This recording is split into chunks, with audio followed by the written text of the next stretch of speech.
Riddle's face contorted. Then he forced it into an awful smile. So, your mother died to save you? Yes, that's a powerful countercharm. I can see now. There is nothing special about you. After all, I wondered, you see. There are strange likenesses between us. After all, even you must have noticed. Both half-bloods, orphans raised by muggles. Probably the only two parcel mouths to come to Hogwarts since the great Slytherin himself. We even look something alike.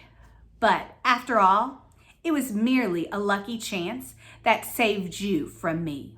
That's all I wanted to know. Harry stood tense, waiting for Riddle to raise his wand, but Riddle's twisted smile was widening again. Now, Harry, I'm going to teach you a little lesson. Let's match the powers of Lord Voldemort, heir of Salazar Slytherin, against famous Harry Potter and the best weapons Dumbledore can give him. He cast an amused eye over at Fawkes and the Sorting Hat, then walked over. Harry's fear spreading up his numb legs, watched Riddle stop between the high pillars, look up into the stone face of Slytherin, high above him in half darkness. Riddle opened his wide mouth and hissed. But Harry understood what he was saying.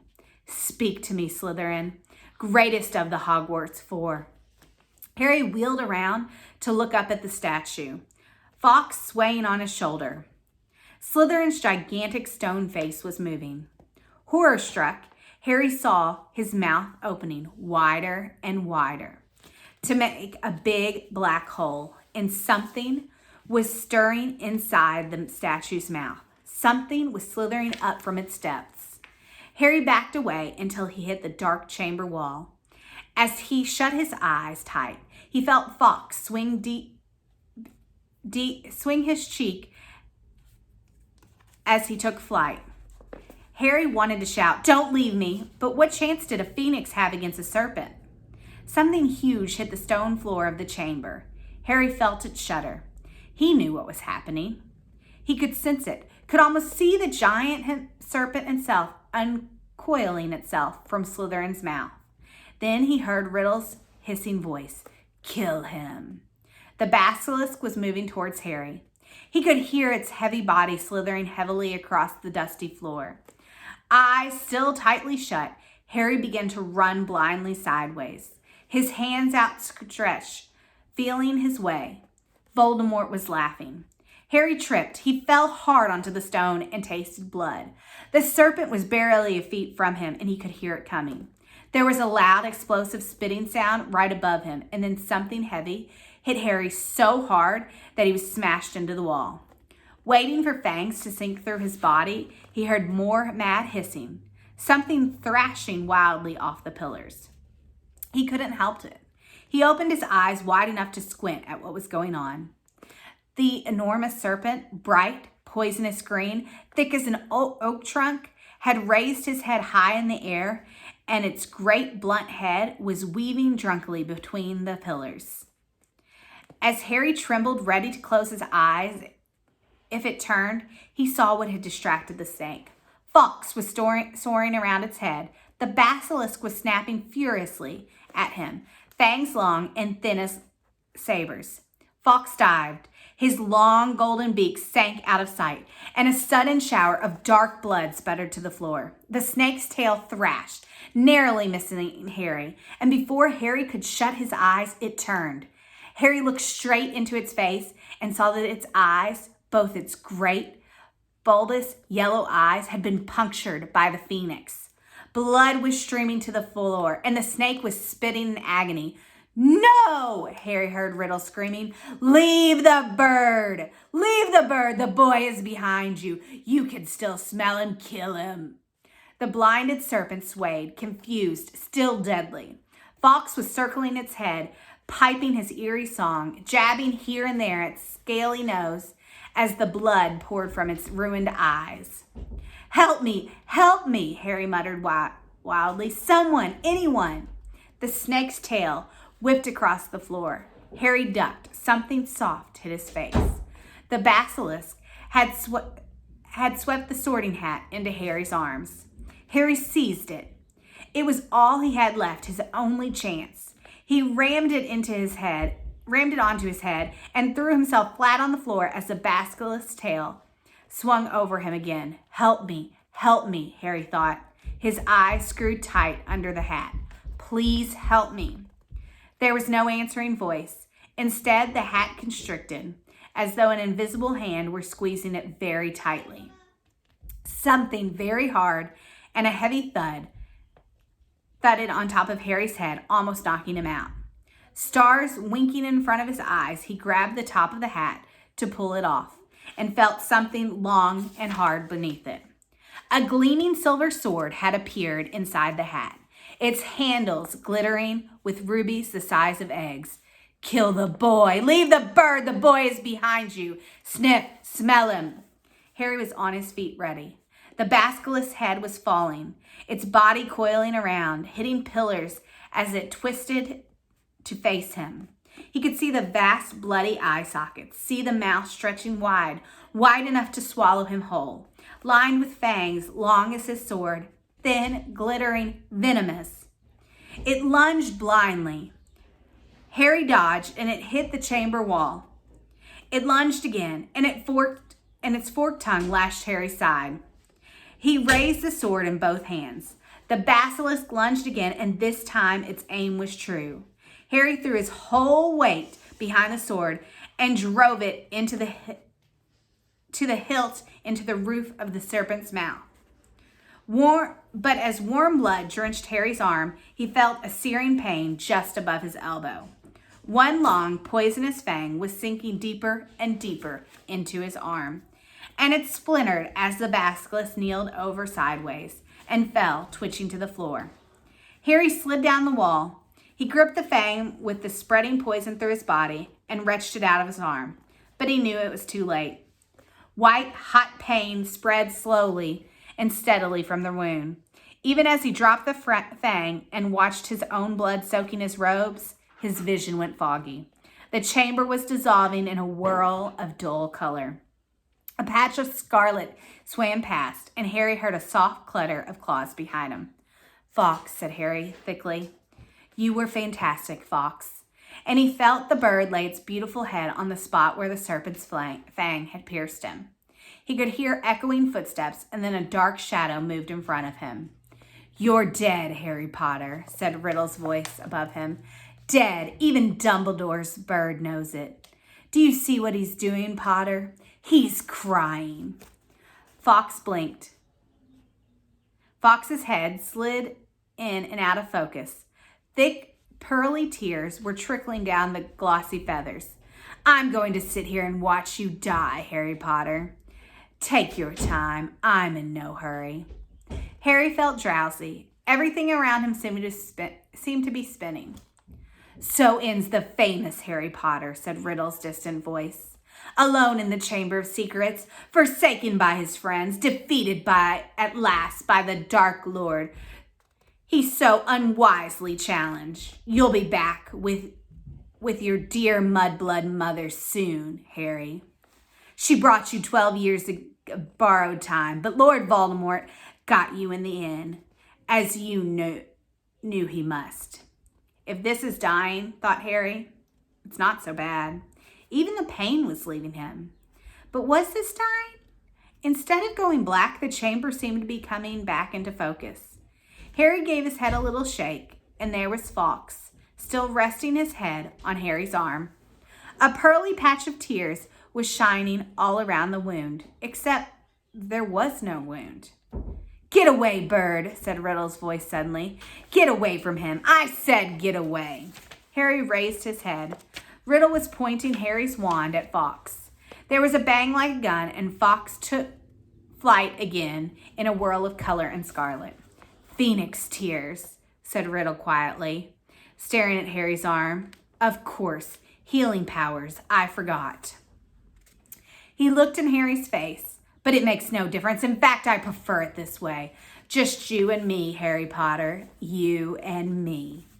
And he raised the wand. Then in a rush of wings, Fawkes had soared back overhead, and something fell into Harry's lap. The diary. For a split second, Both Harry and Riddle's wands, still raised, stared at it. Then, without thinking, without considering, as though he had meant to do it all along, Harry seized the basilisk fang on the floor next to him and plunged it straight into the heart of the book. There was a long, dreadful, piercing scream. Ink splurted out of the diary in torrents, streaming over Harry's hands, flooding the floor. Riddle was withering and twisting, screaming and flailing, and then he had gone. Harry's wand fell to the floor with a clatter, and there was a silence. Silence, except for the steady drip, drip of ink still oozing from the diary. The basilisk venom had burned a sizzling hole right through it. Shaking all over, Harry pulled himself up. His head was spinning as though he had just traveled miles by flue powder. Surely, he gathered together his wand and the sorting hat, and with a huge tug, retrieved the glittering sword from the roof of the basilisk mouth. Then came a faint moan from the end of the chamber. Ginny was stirring. As Harry hurried towards her, he sat up. Her bemused eyes traveled from the huge form of the dead basilisk over Harry in his blood-soaked robes, then to the diary in his hand. She drew a great shuddering gasp, and tears began to pour down her face. Harry, oh Harry, I tried to tell you at breakfast, but I couldn't say it in front of Percy. It was me. Harry, but I swear I didn't mean to. Riddle made me. He took it over me. And how did you kill that thing? Where's Riddle? The last thing I remember is him coming out of the diary. It's all right, said Harry, holding up the diary, showing Ginny the fang hole. Riddle's finished. Look, him and the basilisk. Come on, Ginny, let's get out of here. I'm going to be expelled. Ginny wept as Harry helped her awkwardly to her feet. I've looked forward to coming to Hogwarts ever since Bill came, and now I'm going to have to leave. And what'll Mom and Dad say? Fox was waiting for them, hovering at the chamber entrance. Harry urged Ginny forward. They stepped over the motionless coils of the dead basilisk, through the echoing gleam, and back to the tunnel. Harry heard the stone doors close behind them with a soft hiss. After a few minutes' progress up the dark tunnel, a distant sound of slowly shifting rocks reached Harry's ears. Ron, Harry yelled, speeding up. Ginny's okay, I've got her. He heard Ron give a strangled cheer, and they turned the next bend to see his eager face staring through a sizable gap he had managed to make in the rock fall. Ginny! Ron thrust an arm through the gap in the rock to pull her through first. You're alive! I don't believe it! What happened? What? Where did that bird come from? Fox had swooped in through the gap after Ginny. He's Dumbledore's, said Harry, squeezing through himself. How come you've got a sword? Said Ron, gaping at the glittering weapon in Harry's hand. I'll explain when we get out of here, said Harry, with a sideways glance at Ginny, who was crying harder than ever. But later, Harry said shortly. He didn't think it was a good idea to tell Ron yet, who'd been opening the chamber, not in front of Ginny anyway. Where's Lockhart? Back there, said Ron, still looking puzzled, but jerking his head up the tunnel towards the pipe. He's in a bad way. Come and see. Led by Fox, whose wide scarlet wings emitted a soft golden glow in the darkness, they walked all the way back to the mouth of the pipe. Gilderoy Lockhart was sitting there, humming placidly to himself.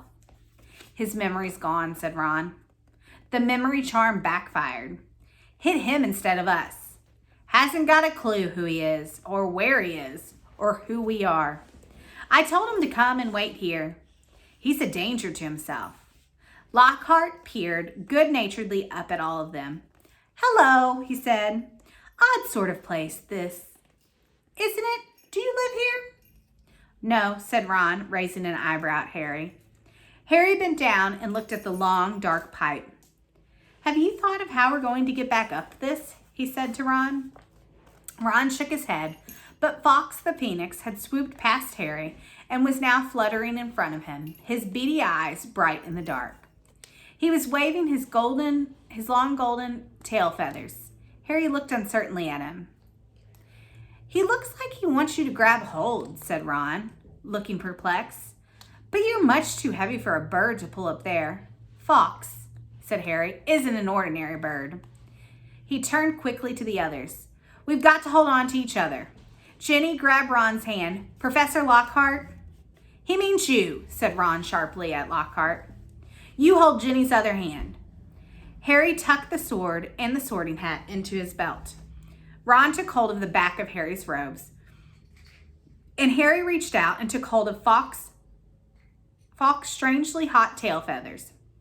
An extraordinary lightness seemed to spread through his whole body, and the next second, in a rush of wings, they were flying upward through the pipe. Harry could hear Lockhart dangling below him saying, "Amazing! Amazing! This is just like magic!" The chill air was whipping through Harry's hair, and before he'd stopped to enjoy the ride, it was over. All four of them were hitting the wet floor of Moaning Myrtle's bathroom, and as Lockhart straightened his hat, the sink that hid the pipe was sliding back into place. Myrtle goggled at them. "You're alive?" she said blankly to Harry. "There's no need to sound so disappointed," he said grimly, wiping flecks of blood and slime off his glasses. "Oh, well, I'd just been thinking, if you had died, you'd have been welcome to share my toilet," said Myrtle's blushing silver. "Arg," said Ron as he left the bathroom for the dark, deserted corridor outside. "Harry, I think Myrtle's grown fond of you. You've got competition, Ginny." But tears were still flooding silently down Ginny's face. "Where now?" said Ron, with this anxious look on at Ginny. Harry pointed. Fox was leading the way, glowing gold along the corridor. They strode after him, and moments later found themselves outside Professor McGonagall's office. Harry knocked and pushed the door open.